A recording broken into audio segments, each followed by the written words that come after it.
Welcome back to clean news Rajasthan. चलिए देखते हैं राजस्थान की 15 फटाफट बड़ी खबरों को।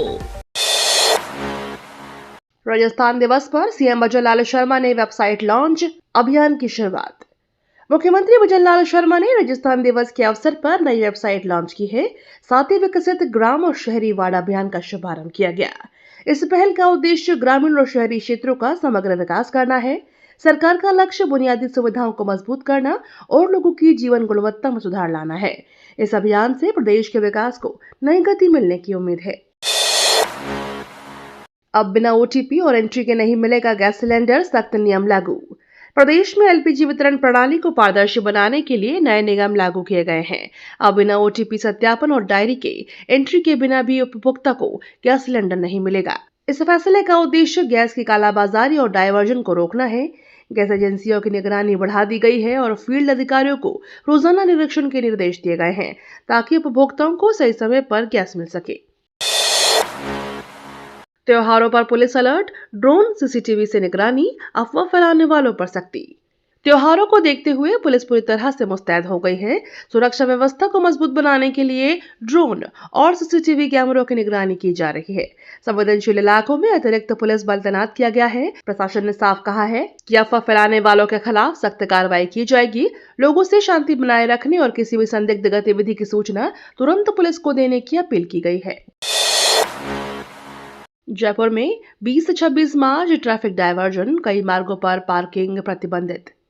जयपुर शहर में दो बड़े धार्मिक आयोजनों को देखते हुए 20 से 26 मार्च तक ट्रैफिक डायवर्जन लागू रहेगा। इस दौरान कई प्रमुख मार्गों पर वाहनों की आवाजाही बदली जाएगी और पार्किंग पर भी प्रतिबंध रहेगा। प्रशासन ने लोगों से वैकल्पिक मार्ग अपनाने की अपील की है। पुलिस की ओर से विशेष ट्रैफिक व्यवस्था की गई है ताकि भीड़ और जाम की स्थिति से बचा जा सके और आयोजन सुचारू रूप से संपन्न हो सके। बीकानेर में जल्द चलेंगी 75 नीली ई बसें, रूट तय करने की प्रक्रिया शुरू। बीकानेर शहर में ई बस सेवा शुरू करने की तैयारी तेज हो गई है। पहले चरण में 75 नीले रंग की ई बसें चलाई जाएंगी, जबकि कुल 125 बसों का संचालन प्रस्तावित है। इसके लिए रूट तय करने की प्रक्रिया जारी है। इस पहल से शहर में प्रदूषण कम होगा और लोगों को सस्ती व सुविधाजनक यात्रा मिलेगी। प्रशासन का लक्ष्य है कि जल्द ही यह सेवा शुरू कर दी जाए। स्टेनोग्राफर भर्ती की मेरिट लिस्ट रद्द, हाईकोर्ट ने दी नई सूची बनाने के आदेश। राजस्थान हाईकोर्ट ने स्टेनोग्राफर भर्ती को लेकर बड़ा फैसला सुनाया है। अदालत ने प्रोविजनल और फाइनल दोनों मेरिट लिस्ट को रद्द कर दिया है। साथ ही नई मेरिट सूची तैयार करने के निर्देश दिए गए हैं। कोर्ट के इस फैसले से भर्ती प्रक्रिया में पारदर्शिता और निष्पक्षता पर जोर दिया गया है। अब संबंधित विभाग को तय मानकों के अनुसार नई सूची बनानी होगी। इस निर्णय से अभ्यर्थियों के बीच नई उम्मीद जगी है। दिया कुमारी का ब्यावर दौरा, दिव्यांगजनों को स्कूटी वितरण, विकास पर जोर। उप मुख्यमंत्री दिया कुमारी ने ब्यावर दौरे के दौरान दिव्यांगजनों को स्कूटी वितरित की। इस अवसर पर उन्होंने राजस्थान दिवस के तहत विकास कार्यों को नई गति देने की बात कही। उन्होंने कहा कि सरकार हर वर्ग के उत्थान के लिए प्रतिबद्ध है। कार्यक्रम में लाभार्थियों को सहायता प्रदान कर उन्हें आत्मनिर्भर बनने के लिए प्रोत्साहित किया गया। रामगंज मंडी भोपाल रेल लाइन पर 130 किलोमीटर प्रति घंटा स्पीड ट्रायल सफल। रामगंज मंडी और भोपाल रेल लाइन पर 130 किलोमीटर प्रति घंटे की रफ्तार से सफल स्पीड ट्रायल किया गया। इस उपलब्धि से रेल संचालन को नई गति मिलेगी। इस रेल लाइन से शुरू होने से 5 जिलों को सीधा रेल कनेक्शन मिलेगा, जिससे यात्रा आसान और समय की बचत होगी। साथ ही व्यापार और परिवहन को भी बढ़ावा मिलेगा। रेलवे अधिकारियों ने इसे क्षेत्रीय विकास के लिए महत्वपूर्ण कदम बताया है। हाईवे पर सफर आसान होगा, 1 अप्रैल से कैशलेस टोल नियम लागू संभव। नेशनल हाईवे पर सफर करने वालों के लिए बड़ी खबर है। 1 अप्रैल से टोल प्लाजा पर नकद लेन देन पूरी तरह से बंद किया जा सकता है। National highway authority of India ने इस प्रस्ताव को सरकार को भेज दिया है। इसके लागू होने पर सभी वाहनों को फास्टैग या डिजिटल माध्यम से ही भुगतान करना होगा। इस कदम से टोल प्लाजा पर जाम कम होगा और यात्रा अधिक सुगम व तेज हो सकेगी। जयपुर में जाम से राहत, द्रव्यवती नदी पर 7 किलोमीटर एलिवेटेड रोड बनेगी। जयपुर में बढ़ते ट्रैफिक जाम से राहत दिलाने के लिए बड़ा प्रोजेक्ट तैयार किया गया है। द्रव्यवती नदी के ऊपर करीब 7 किलोमीटर लंबी एलिवेटेड रोड बनाई जाएगी। इस परियोजना से शहर के व्यस्त इलाकों में यातायात सुगम होगा और समय की बचत होगी। प्रशासन का मानना है कि इस रोड के बनने से जाम की समस्या में काफी कमी आएगी। जल्द ही इसके निर्माण कार्य को शुरू करने की प्रक्रिया आगे बढ़ाई जाएगी। सरकारी अस्पतालों में निजी बीमा से फ्री इलाज, 6 मेडिकल कॉलेज अधिकृत। राजस्थान में अब बड़े सरकारी अस्पतालों में निजी स्वास्थ्य बीमा के जरिए भी मुफ्त इलाज की सुविधा मिलेगी। चिकित्सा शिक्षा विभाग ने 6 मेडिकल कॉलेजों को इसके लिए अधिकृत किया है। इस फैसले से मरीजों को बेहतर और सुलभ इलाज मिल सकेगा। अब बीमा धारक मरीज सरकारी अस्पतालों में भी बिना अतिरिक्त खर्च के उपचार करा सकेंगे। यह कदम स्वास्थ्य सेवाओं को मजबूत बनाने और आम जनता को राहत देने की दिशा में महत्वपूर्ण माना जा रहा है। एलपीजी संकट में बड़ी कार्यवाही, 564 सिलेंडर जब्त, एजेंसी के दस्तावेज नहीं मिले। एलपीजी संकट के बीच प्रशासन ने बड़ी कार्रवाई करते हुए एक घर और गोदाम से 564 गैस सिलेंडर जब्त किए हैं। जांच के दौरान एजेंसी से संबंधित कोई वैध दस्तावेज नहीं मिले, जिससे अवैध भंडारण की आशंका बढ़ गई है। इस कार्रवाई से गैस कालाबाजारी पर बड़ा प्रहार माना जा रहा है। अधिकारी मामले की जांच कर रहे हैं और दोषियों के खिलाफ सख्त कार्रवाई की बात कही है। 9,500 से ज्यादा मकानों पर कार्यवाही की तैयारी, हाईकोर्ट सख्ती के बाद बुलडोजर चलेगा। हाईकोर्ट की सख्ती के बाद अवैध निर्माणों पर बड़ा एक्शन तय माना जा रहा है। करीब 9,500 से ज्यादा मकानों पर कार्रवाई की तैयारी है, जिन पर बुलडोजर चल सकता है और कनेक्शन भी काटे जाएंगे। प्रशासन ने इसको लेकर पूरी योजना तैयार कर ली है। प्रभावित क्षेत्रों में नोटिस देने की प्रक्रिया शुरू हो चुकी है। इस कार्यवाही का उद्देश्य अवैध निर्माणों पर रोक लगाना और नियमों का पालन सुनिश्चित करना है। पंजाब पर 1,44,00,000 पानी बकाया दावा, सरकार ने बताया निराधार। राजस्थान पर पंजाब के 1,44,00,000 रुपए पानी बकाया होने के दावे को सरकार ने खारिज कर दिया है। सरकार का कहना है कि इस दावे का कोई तथ्यात्मक आधार नहीं है। अधिकारियों के अनुसार पानी बंटवारे से जुड़ी व्यवस्था तय नियमों के अनुसार ही चल रही है। इस मुद्दे पर राजनीतिक बयानबाजी भी तेज हो गई है। सरकार ने स्पष्ट किया कि जनता को भ्रमित करने वाले ऐसे दावों से बचना चाहिए। अशोक गहलोत का हमला, एसएमएस में ब्लड नियम पर बोले, अर्थव्यवस्था अस्वीकार्य। पूर्व मुख्यमंत्री अशोक गहलोत ने जयपुर के एसएमएस अस्पताल में निजी ब्लड बैंकों से ब्लड नहीं लाने के नियम पर कड़ा विरोध जताया है। उन्होंने इसे जीवन रक्षक उपचार में गंभीर अव्यवस्था बताया।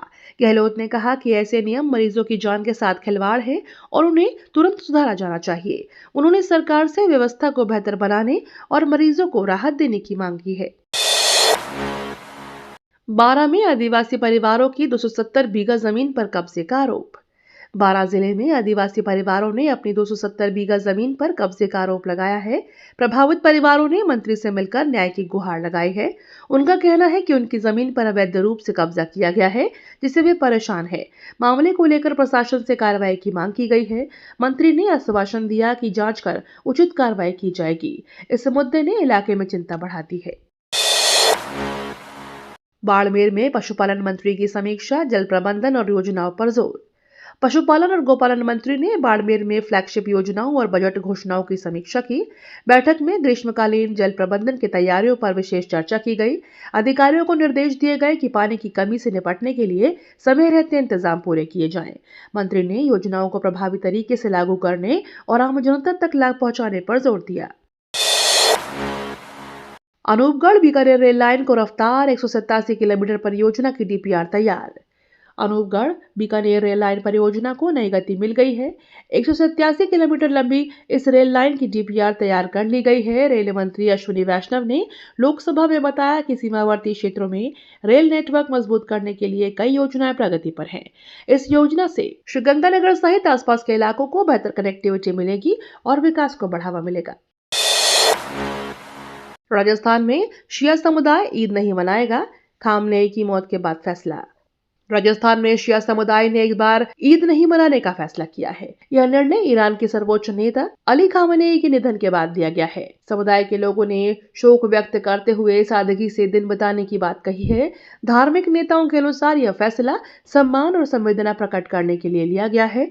इस घोषणा के बाद प्रदेश में चर्चा का माहौल है। श्रीगंगानगर बॉर्डर पर बड़ी कार्यवाही, हथियारों का जखीरा बरामद, 11 आरोपी गिरफ्तार।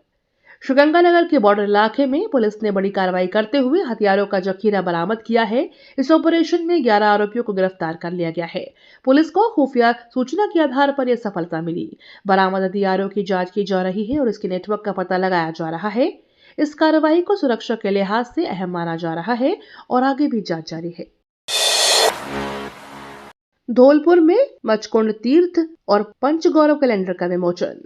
धौलपुर में गृह राज्य मंत्री जवाहर सिंह बेढ़म ने तीर्थराज मचकुंड और पंचगौरव कैलेंडर का विधिवत विमोचन किया।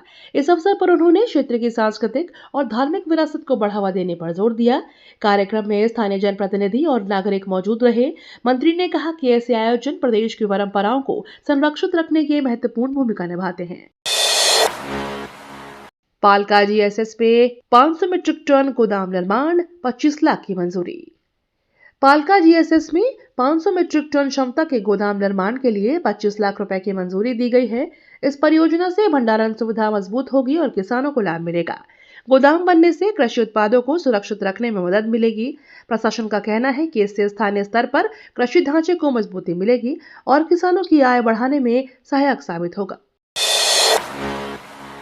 हजारों भक्तों ने किया 500 श्याम बाबा का सामूहिक पूजन, श्याममय शहर। सूर्य नगरी में श्याम भक्तों का भव्य आयोजन देखने को मिला, जहां हजारों श्रद्धालुओं ने 500 श्याम बाबा की प्रतिमाओं का सामूहिक पूजन किया। पूरा शहर भक्ति के रंग में रंग गया और वातावरण श्याममय हो गया। भजन कीर्तन और धार्मिक अनुष्ठानों के बीच श्रद्धालुओं ने आस्था प्रकट की। इस आयोजन में दूर दूर तक भक्त शामिल हुए, जिससे क्षेत्र में धार्मिक उत्साह और उल्लास का माहौल बना रहा। एमबीएम दीक्षांत समारोह में राज्यपाल का संदेश, ज्ञान से करें राष्ट्र निर्माण। एमबीएम विश्वविद्यालय के तृतीय दीक्षांत समारोह में राज्यपाल हरिभाऊ बागड़े ने छात्रों को संबोधित किया। उन्होंने कहा कि शिक्षा का असली उद्देश्य राष्ट्र निर्माण में योगदान देना है।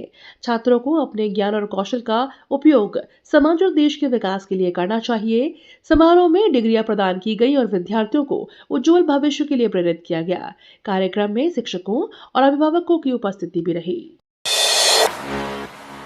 पचपदरा रिफाइनरी में टेस्टिंग शुरू, 50,000 नौकरियों के नए अवसर खुलेंगे। बलोतरा स्थित पचपदरा रिफाइनरी अब अंतिम चरण में पहुंच चुकी है और यहां टेस्टिंग शुरू हो चुकी है। इस प्रोजेक्ट के शुरू होने से करीब 50,000 नई नौकरियों के अवसर पैदा होंगे। इसके साथ ही मेट्रो जोन में उद्योगों का विस्तार होगा। राज्य सरकार स्किल डेवलपमेंट हब भी स्थापित करेगी, जिससे स्थानीय युवाओं को प्रशिक्षण और रोजगार मिलेगा। यह परियोजना क्षेत्र के आर्थिक विकास में बड़ा योगदान देगी। ये तो थी राजस्थान की बड़ी खबरें। रोजाना सबसे पहले अपडेट पाने के लिए क्लीन न्यूज राजस्थान को अभी सब्सक्राइब करें।